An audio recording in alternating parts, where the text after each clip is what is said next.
जय हिंद दोस्तों, welcome to my YouTube channel R K math Guru में।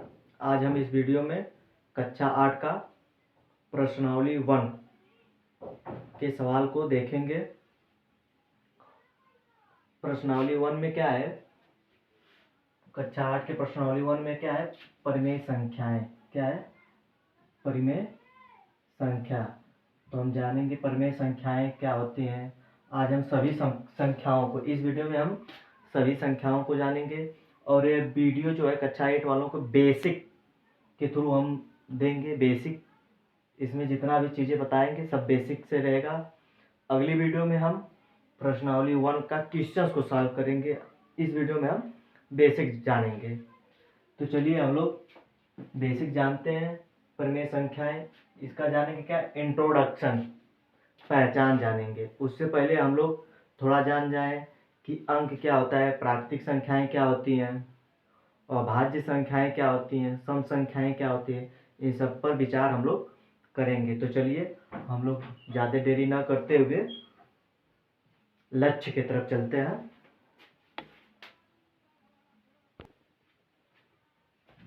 चलिए दोस्तों, तो हम लोग इंट्रोडक्शन में जानेंगे। पहला है अंक। अंक इंग्लिश में बोलते हैं डिजिट। इंग्लिश में क्या बोलते हैं? डिजिट। अंक कितने होते हैं? क्वेश्चन पूछ सकता है कि अंक कितने होते हैं। तो आप लोग को पता होगा, नहीं पता होगा तो इस वीडियो को देखने के बाद आप लोग को पता हो जाएगा कि अंक कितने होते हैं। 9 अंक होते हैं। कितने? 9। 1 से लेके 9 तक जो सभी अंक अंक कितने होते हैं? 1 से 9 तक। देखिए 1 2 3 4 5 6 7 8 9। तो अगर कोई पूछ दे कि अंक कितने होते हैं तो अंक सिर्फ 9 तक होते हैं। तो आई होप आप लोग को अंक समझ में आ गया होगा। चलिए अब हम लोग दूसरा जानते हैं, प्राकृतिक संख्याएं। आप लोग पिछली कक्षा में पढ़ चुके होंगे प्राकृतिक संख्याएं। इसमें भी पढ़ लीजिए। क्या है? प्राकृतिक संख्याएं इंग्लिश में बोलते हैं नेचुरल नंबर। कोई पूछ सकता है कि प्राकृतिक संख्याएं किसे कहते हैं, प्राकृतिक संख्याएं किसे कहते हैं, या फिर नेचुरल नंबर किसे कहते हैं। तो आप लोग बताइएगा कि एक से लेकर अनंत तक, एक से लेकर अनंत तक सभी क्या है? प्राकृतिक संख्या है। जैसे में 1 2 3 4 डॉट डॉट डॉट कितना अनंत तक, ये सब क्या है? प्राकृतिक संख्याएं हैं। तो चलिए अब हम लोग तीसरा जानते हैं, पूर्ण संख्याएं। पूर्ण संख्याएं को इंग्लिश में बोलते हैं होल नंबर। क्या बोलते हैं? Whole number. अब ये पूर्ण संख्याएं क्या होती हैं तो आप लोग बताइएगा कि जीरो सहित प्राकृतिक संख्याओं को पूर्ण संख्या कहते हैं। क्या कहते हैं?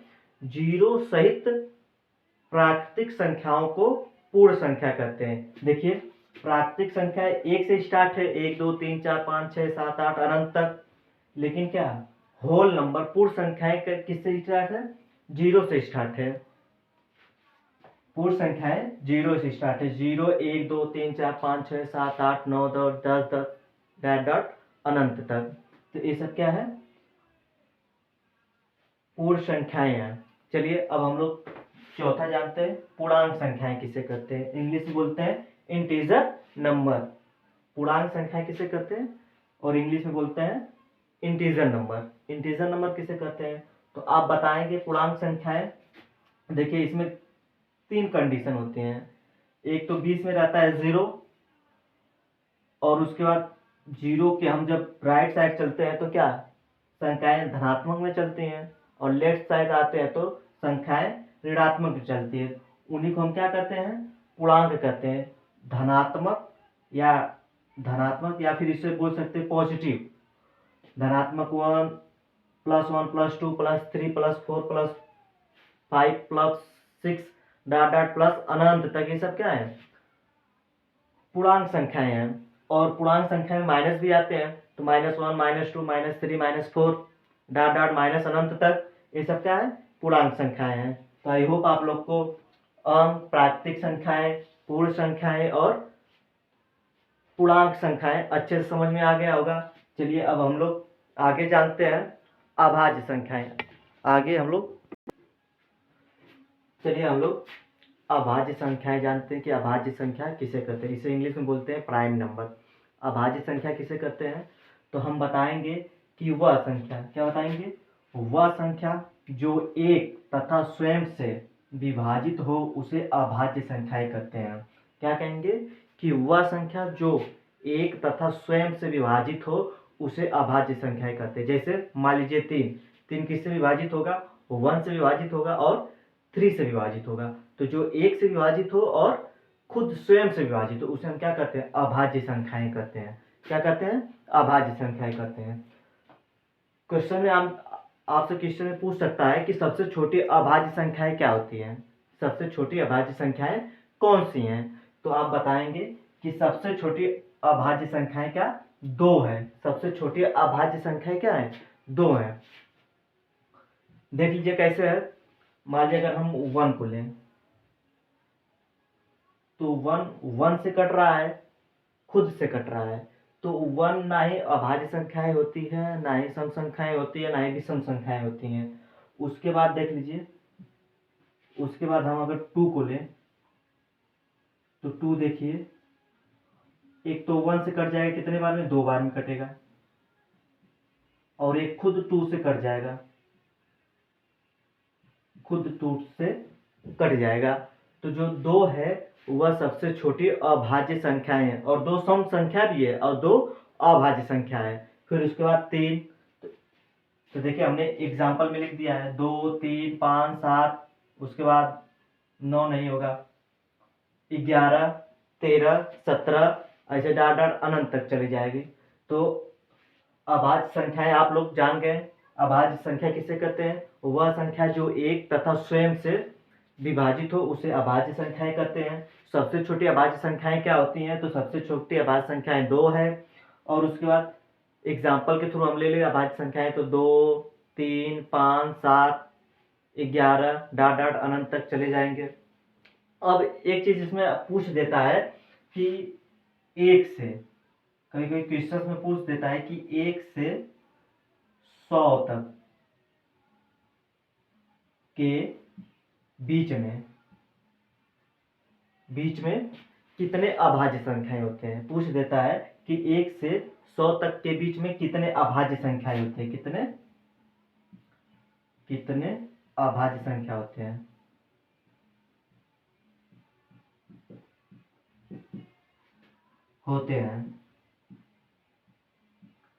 तो आप क्या बताएंगे, 1 से 100 तक के बीच में टोटल 25 अभाज्य संख्याएं होती हैं। कितने होते हैं, 25 अभाज्य संख्या होते हैं।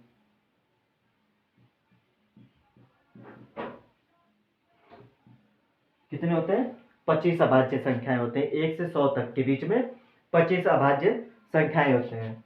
अगर कोई पूछ दे कि 1 से 25 के बीच में कितने होते हैं अभाज्य संख्याएं, 1 से 25 के बीच में, तो हम बता देंगे 9 होते हैं।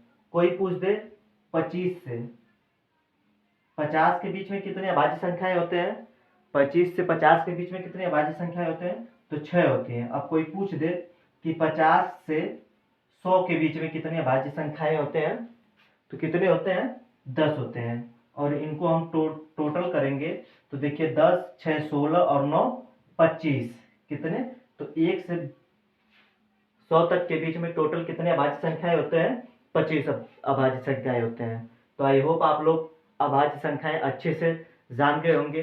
चलिए अब हम जानते हैं भाज्य संख्याएं किसे कहते हैं। चलिए हम लोग भाज्य संख्याएं देखते हैं कि भाज्य संख्याएं किसे कहते हैं। तो भाज्य संख्याएं चलिए जानते हैं, वह संख्या जो एक तथा स्वयं के अलावा किसी दूसरी संख्या से विभाजित हो उसे भाज्य संख्याएं कहते हैं। क्या कहते हैं, भाज्य संख्या किसे कहते हैं, वह संख्या जो एक तथा स्वयं के अलावा किसी दूसरी संख्या से भी विभाजित हो, स्वयं से भी कटे, एक से भी कटे, उसके बाद किसी तीसरी या दूसरी संख्या से भी विभाजित हो, स्वयं से कटे, एक से कटे और किसी दूसरी संख्या से विभाजित हो, उसे क्या कहते हैं, भाज्य संख्याएं कहते हैं। जैसे में मान लीजिए एग्जाम्पल में बताते हैं, मान लीजिए अगर हम 9 को लेते हैं तो इसको चेक करते हैं क्या ये भाज्य संख्याएं हैं। तो देखिए 9 1 से भी कट जाएगा और ये 9 से भी कट जाएगा, 9 जो है 1 से भी कट जाएगा और ये 9 से भी कट जाएगा, और तीसरी देखिए यह 3 से भी कट जाएगा। देखिए 3 तरीके 9, किसी दूसरी संख्या 3 से भी कट गया, 3 तरीके 9, तो ये क्या है, भाज्य संख्या है। ये क्या है, भाज्य संख्या है। तो हम लिख देंगे एग्जाम्पल में लिख देंगे 4, 6, 8, 9, 10, 12, कहाँ तक, अनंत तक। और एक चीज में पूछ देता है कि सबसे छोटी भाज्य संख्या क्या है, सबसे छोटी भाज्य संख्या क्या है। तो अभी आप जाने दो क्या है, सबसे छोटी अभाज्य संख्या है, दो सबसे छोटी अभाज्य संख्या है। अब सबसे छोटी भाज्य संख्या क्या है, 4 है।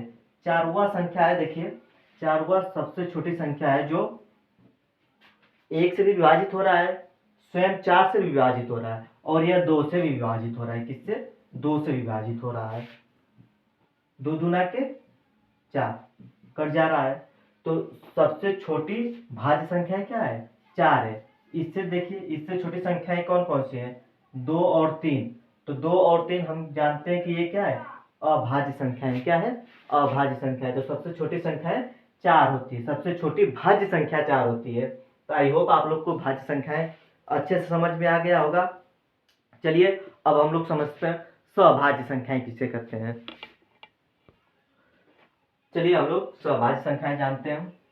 सभाज्य संख्या किसे कहते हैं, वे संख्या जिनके बीच का HCF 1 हो उसे सभाज्य संख्याएं कहते हैं। वह संख्या जिनके बीच के HCF क्या हो, 1 हो, मौसम पर क्या हो, 1, उसे क्या कहते हैं, सभाज्य संख्याएं कहते हैं। जैसे हमने एग्जांपल में ले लिया 2 3, 2 5, 3 5, इनके बीच का देखिए HCF क्या होगा, 1 होगा। HCF कैसे निकालते हैं हम, यही कहते हैं ना कि दो संख्याएं दी रहती हैं तो छोटी संख्या से बड़ी संख्या में भाग देते हैं। तो लीजिए, हम मान लीजिए इसको हमने लिए, तो इसमें बड़ा कौन है, 3 है, और छोटा कौन, 2 है। अब 2 से हमने भाग दिया, 2 1 कम 2, बचा शेष कितना, 1। अब 1 से हम किस में भाग देंगे, 2 में भाग देंगे। तो 1 2 जा 2, या 1 2 के 2 कट गया। तो HCF क्या होता है, जिससे HCF बराबर क्या होता है, जिससे संख्याएं पूर्णतः कट जाती हैं। तो किससे कटी है, 1 से कटी है। तो इन दोनों के बीच का HCF क्या है, 1 है। उसी तरह इनके बीच का भी HCF 1 है, और उसी तरह इनके बीच का HCF 1 है। तो सभाज्य संख्या किसे कहते हैं, आप लोग को अच्छे समझ में आ गया होगा। सभाज्य संख्या उसे कहते हैं वे संख्याएं जिनके बीच का HCF क्या हो, 1 हो, उसे सभाज्य संख्याएं कहते हैं। तो आई होप आप लोग को चीजें समझ में आ रही हैं। चलिए आगे हम चलते हैं। चलिए हम जानेंगे कि सम संख्याएं किसे कहते हैं। इसको इंग्लिश में बोलते हैं इवन नंबर। सम संख्याओं को इंग्लिश में बोलते हैं इवन नंबर। तो सम संख्याएं किसे कहते हैं, वह संख्या जो 2 से पूर्णतः विभक्त हो जाए उसे क्या कहते हैं, सम संख्या कहते हैं। जैसे में 2 4 6 8 10 अनंत तक। देखिए 2 से 2 विभक्त हो जाएगा, 2 से 4 भी विभाजित हो जाएगा, 6 विभाजित हो गया, तो क्या होगा, वह संख्या जो 2 से पूर्णतः विभक्त हो जाए उसे सम संख्याएं कहते हैं। जैसे एग्जांपल में 2 4 6 8। उसके बाद है विषम संख्याएं। क्या, विषम संख्याएं, इसको बोलते हैं ऑड नंबर, इंग्लिश में बोलते हैं ऑड नंबर। विषम संख्याएं किसे कहते हैं, तो वह संख्या जो 2 से पूर्णतः विभक्त न हो उसे विषम संख्याएं कहते हैं। जैसे में एग्जांपल में ले लेते हैं 3 5 7 9 11 13 अनंत तक। अब आगे आए क्या, परिमेय संख्याएं। परिमेय संख्याएं जिसको इंग्लिश में बोलते हैं रेशनल नंबर। तो परिमेय संख्याएं किसे कहते हैं, परिमेय संख्याएं किसे कहते हैं, तो देखिए परिमेय संख्या वह संख्या है जिसको p बटा q के रूप में लिख सकते हैं। वह संख्याएं जिसको p बटा q के रूप में लिख सकते हैं उसे परिमेय संख्याएं कहते हैं। लेकिन एक कंडीशन होता है कि q नॉट इक्वल टू 0, मतलब q बराबर 0 नहीं है, उसे क्या कहते हैं, परिमेय संख्याएं कहते हैं। तो चलिए हम लोग लिख लेते हैं, वह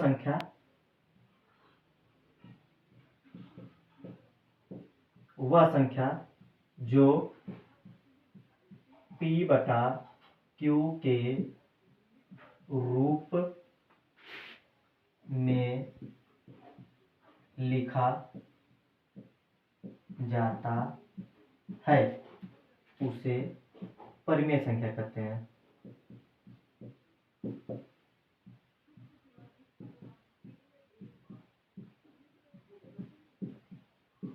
उसे परिमेय संख्या कहते हैं। लेकिन एक कंडीशन है, जहां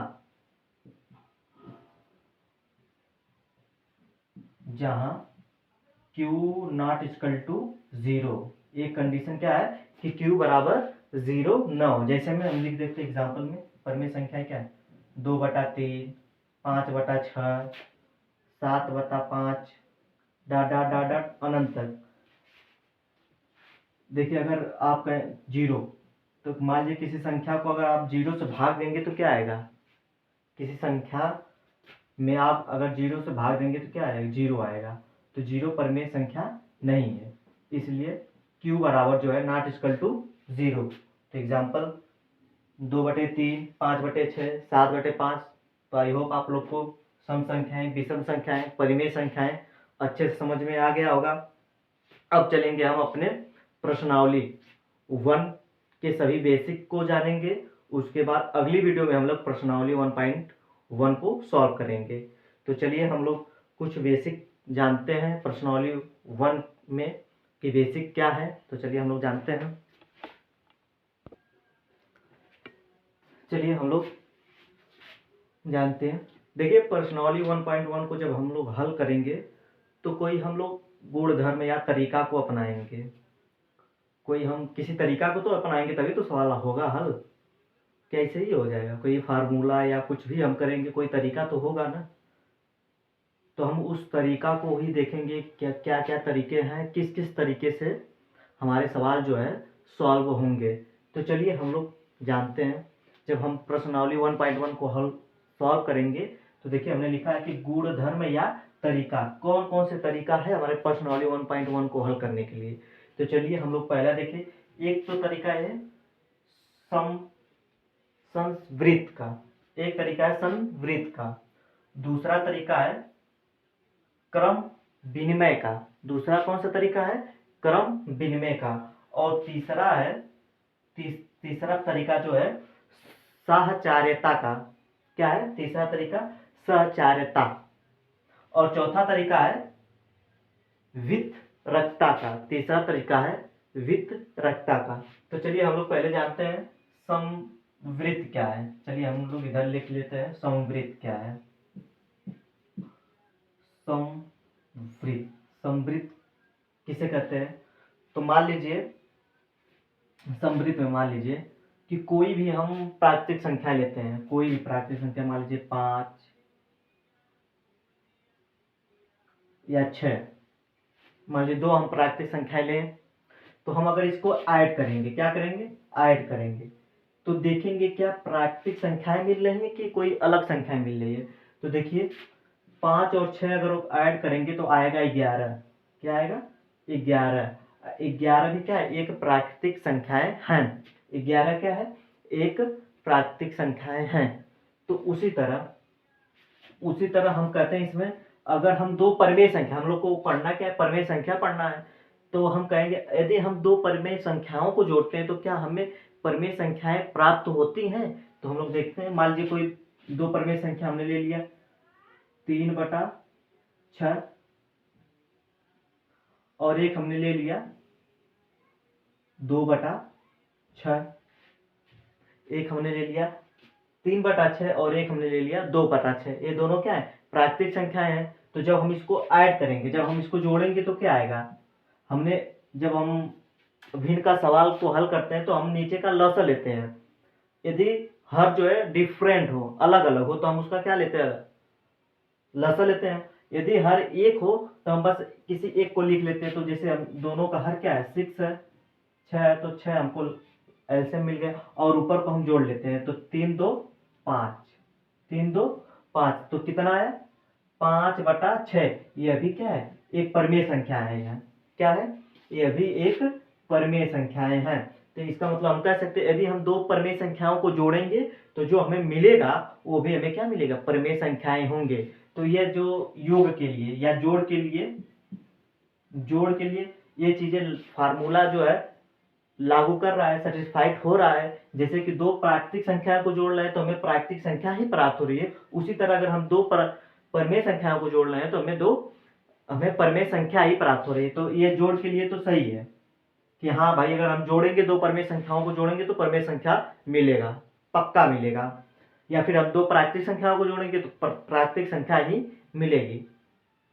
लेकिन क्या यह माइनस के लिए या घटाना के लिए है, घटाव के लिए भी है? तो देखते हैं। इसी को मान लीजिए, अगर हम घटाएंगे कि 5 माइनस 6, दो प्राकृतिक संख्याओं को ले लिए, अगर हमने घटाया तो क्या प्राकृतिक संख्याएं ही मिल रही है? तो देखिए, अगर 5 में से -6 घटाएंगे तो -1 आएगा। अब -1 क्या है? प्राकृतिक संख्या है, ये पूर्णांक संख्याएं हैं, प्राकृतिक संख्याएं नहीं मिल रही हैं। उसी तरह क्या हम दो परमेय संख्याओं को घटाव करेंगे तो क्या परमेय संख्या भी मिलेगी? तो देख लेते हैं। इसको देख लीजिए, मान लीजिए ये है 3/6 माइनस 2/6। जब हम इसको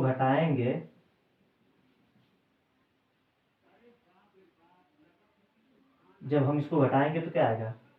6 और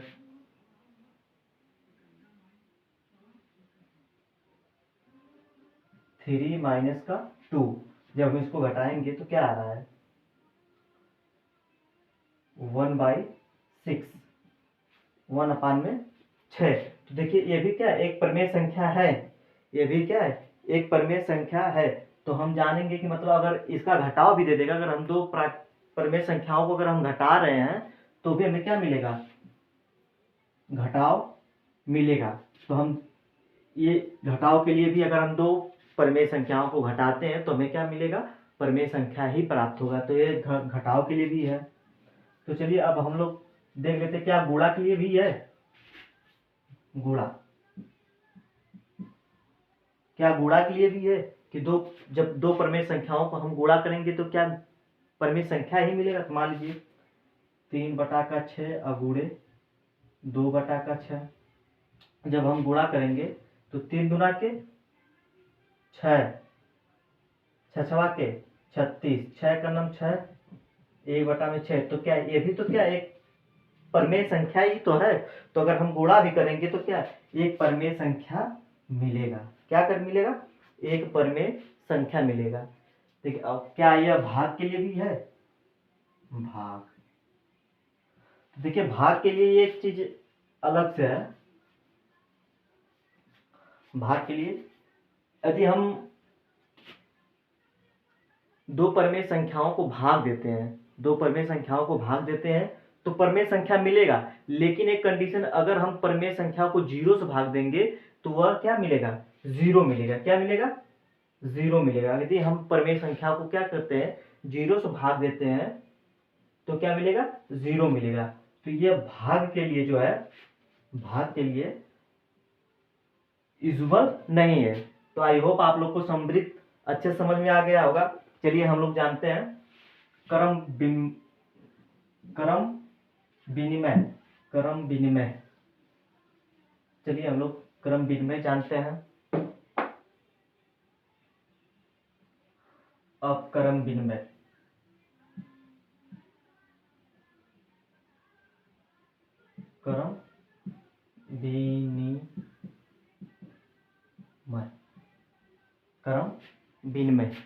क्रम विनिमय में देख लीजिए, क्रम विनिमय में क्या है? वही चीज, जोड़, गुणा, घटाव और फिर भाग। जोड़, गुणा, घटाव, भाग। तो देखिए, क्रम विनिमय एक चीज है। मान लीजिए हम कोई दो प्राकृतिक संख्या ले रहे हैं, मान लीजिए a प्लस b और इक्वल में b प्लस a कर दे रहे हैं। कोई प्राकृतिक संख्या ले रहे हैं, मान लीजिए a बराबर हमने लिख दिया 2 और प्लस b बराबर 3 लिख लिया। और फिर उसके बाद क्या कर रहे हैं? b बराबर 3 प्लस a बराबर 2। कहने का तात्पर्य है कि हमने a बराबर 2 लिया और b बराबर 3 लिया। अगर हम इसको जोड़ें तो मिलेगा क्या? 5 मिला। उसी तरह हमने क्रम को बदल दिया। क्या? क्रम को बदल दिया। अब b प्लस a लिख दिया, अब b बराबर 3 और प्लस 2 लिख दिया। अगर इसको जोड़ेंगे तो क्या मिलेगा, 5 ही मिलेगा। तो इसका मतलब यह है कि जोड़ में अगर हम क्रम को बदल देते हैं तो हमें जो संख्याएं प्राप्त होती है वही संख्याएं क्या होगी, प्राप्त होगी। हम क्रम बदलने से उसमें कोई परिवर्तन नहीं होगा। देखिए इधर हमने क्रम बदल दिया तो भी 5 आया, और इधर भी हमने क्रम बदला तो भी इधर हमने लिख दिया तो भी 5 आया। तो एक क्रम विनिमय का नियम है। तो जोड़ के लिए तो इक्वल है, लेकिन क्या माइनस के लिए भी है? तो चलिए हम अगर इसी को देख लीजिए, इसी को हमने माइनस कर दिया तो इसमें आएगा माइनस का 1। जब इसमें से घटाएंगे तो माइनस का 1 आएगा, और जब इसको घटाएंगे तो 1 आएगा। तो क्या ये दोनों सेम आया है? नहीं आया, दोनों बराबर नहीं है।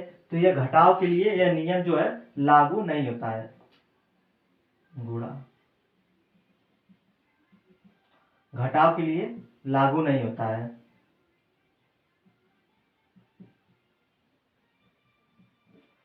अब उसी तरह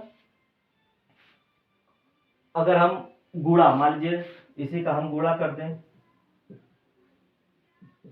तो 2 3 6, इधर भी 2 3 6, ये बराबर आ रहा है। तो ये गुणा के लिए भी लागू हो रहा है, गुणा के लिए भी लागू हो रहा है।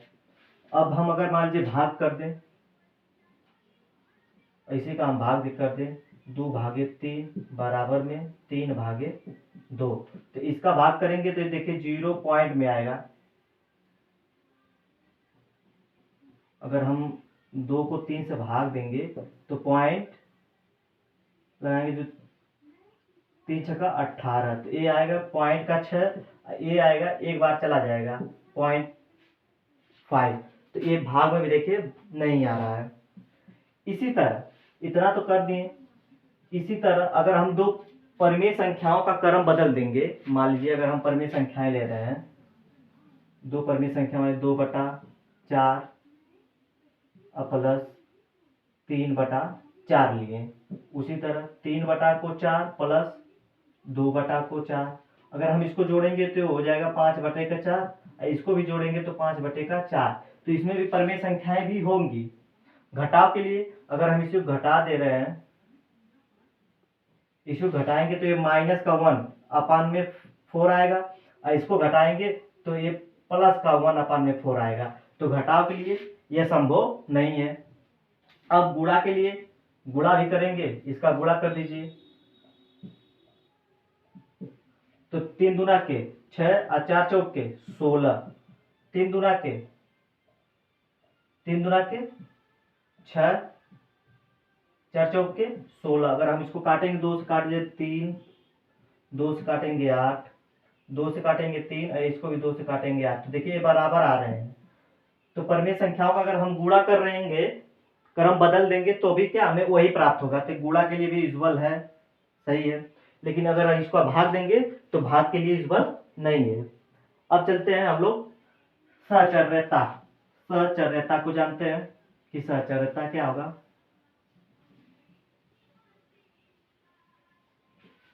सहचर्यता,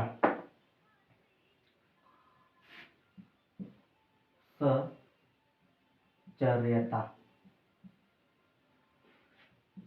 सहचर्यता मान लीजिए अगर हम कोई 3 संख्याएं लेते हैं, a प्लस बी प्लस सी। हम कह रहे हैं अगर हम a प्लस बी को पहले जोड़ें फिर उसके बाद c को जोड़ें, उसी तरह a प्लस बी प्लस सी। यहाँ पर कह रहा है कि पहले हम b प्लस सी को जोड़ें फिर उसके बाद a को जोड़ें, तो क्या प्राप्त होगा। तो देखिए अगर हम पहले a प्लस बी को जोड़ेंगे तो a प्लस बी होगा, और प्लस सी को जोड़ेंगे तो a प्लस बी प्लस सी, वही बात हुई। उसी तरह हम इसको भी करेंगे तो b प्लस सी को जोड़ेंगे तो b प्लस सी, और फिर उसके बाद a को जोड़ेंगे तो a हो जाएगा। तो a प्लस बी प्लस सी दोनों सेम आ रहा है। मान लीजिए कोई संख्या हम ले रहे हैं, a बराबर 3, b बराबर 2, c बराबर 4। यहाँ पर ले लीजिए a बराबर 3 प्लस 2 प्लस 4।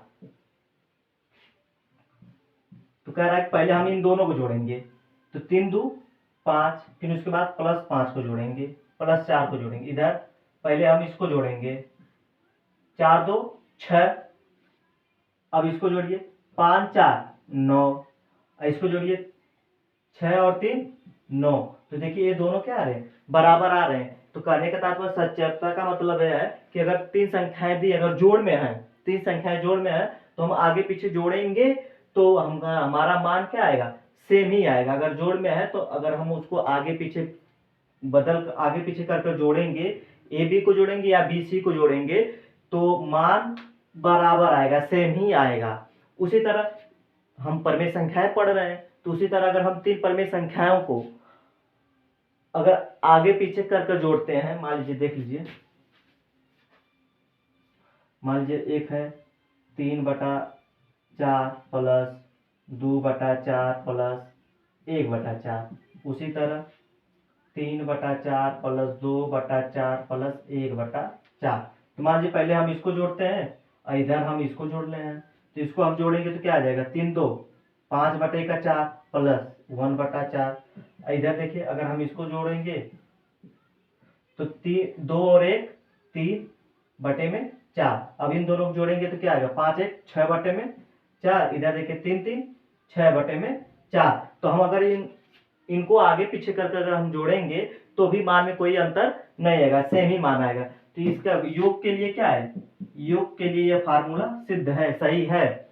अब उसके बाद घटाव के लिए भी क्या है, सही है। तो देख लीजिए, कोई परमेय संख्या हम ले रहे हैं, मान लीजिए 3/2 माइनस 2/2 माइनस 4/2 बराबर में 3/2 माइनस 2/2 माइनस 4/2। तो हम इसका मान लीजिए पहले हम ए बी को जोड़ते हैं और इधर हम बी सी को जोड़ते हैं। तो इसको अगर हम जोड़ेंगे तो क्या हो जाएगा, 1/2 आएगा माइनस का 4/2। उसी तरह अब इसको हम अगर हम जोड़ेंगे, अगर इसको हम जोड़ेंगे तो क्या आएगा,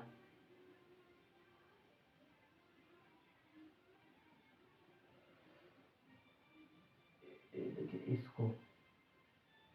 इसको अगर हम जोड़ेंगे तो क्या आ जाएगा, माइनस का 2/2 आएगा। अब चलिए इसको इसको जोड़ेंगे तो क्या आ जाएगा, माइनस का 3/2। अगर इसको हम जोड़ेंगे तो ये हो जाएगा, माइनस माइनस का गुणा होगा तो प्लस में हो जाएगा। अब प्लस 3 2 5/2। तो देखिए इसमें मान सेम नहीं आ रहा, मान क्या है, डिफरेंट आ रहा है। तो यह गुणा के लिए, घटाव के लिए नहीं होगा, घटाव के लिए यह नहीं होगा। उसी तरह हम देख लेते हैं गुणा के लिए।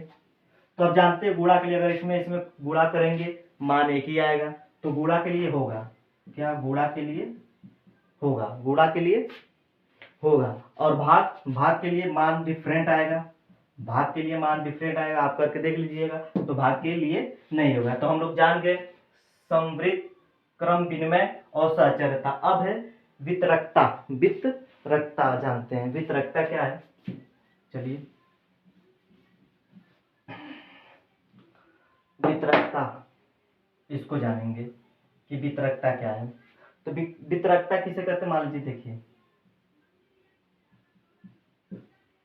मान लीजिए कोई संख्याएं दी हैं तो वितरकता इसे कहते हैं। मान लीजिए अगर ये 4 है, इसका गुणा पहले हमको इसमें करना है, इसका गुणा इसमें करना है। तो 4x क्या हो जाए, 4x प्लस का प्लस से प्लस, इधर भी प्लस है, प्लस प्लस में गुणा होगा तो प्लस होगा। अब इसमें गुणा करेंगे तो 4 5 20, 4 5 20। यही क्या है, वितरकता का नियम है, यही वितरकता का नियम है। मान लीजिए कोई परमेय संख्या ले रहे हैं, 2/3 को किस में गुणा करना है, 4/5 में प्लस 2/6 में। अगर हम गुणा करेंगे तो पहले इसका गुणा इसमें करेंगे। तो 2 गुणे 2/3 गुणे 4/5, प्लस का गुणा प्लस में होगा तो प्लस होगा। अब 2/3 गुणे 2/6। तब इधर हम गुणा करेंगे तो 2 चौके 8 में 3 5 15 प्लस 2 दूनी के 4 में 3 छक्का 18। इसको हम क्या करते हैं, वितरकता का नियम करते हैं। तो आई होप आप लोग को क्वेश्चन अच्छे से समझ में आ गया होगा। अब मिलेंगे अगली वीडियो में प्रश्न के साथ। तब तक के लिए जय हिंद, जय भारत। यदि आप लोग को वीडियो अच्छी लगी हो तो लाइक कर दें, ज़्यादा से ज़्यादा शेयर कर दें। चैनल पर पहली बार आए हैं तो चैनल को सब्सक्राइब कर लें और बेल आइकन घंटी दबाना मत भूलें, क्योंकि हम जब नया वीडियो अपलोड करेंगे तो आपका उसका नोटिफिकेशन सबसे पहले जाएगा। तो फिर चलते हैं, मिलेंगे नेक्स्ट वीडियो में। जय हिंद, जय भारत।